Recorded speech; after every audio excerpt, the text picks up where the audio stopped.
Hi friends, welcome back to my channel. In today's video, I'm going to show you how to enable disabled apps on the Samsung Galaxy F06 5G. If you're new here, don't forget to subscribe and give this video a thumbs up. Now let's dive in. Step 1. First, unlock your phone and open the Settings application. This is where you can find various customization options for your device, including display settings, security settings, and accessibility features. Step 2. Now, locate the search icon in the top right corner and tap on it. The search feature makes it much easier to find specific options without having to scroll through multiple menus manually. Step 3. In the search bar, type Apps and wait for the search results to appear. Step 4.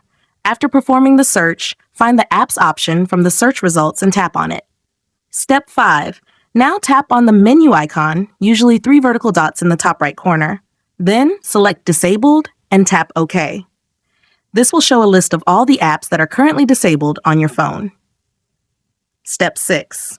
For the last and most important step, choose the app you want to enable, tap on it, and then tap the Enable button at the bottom of the screen.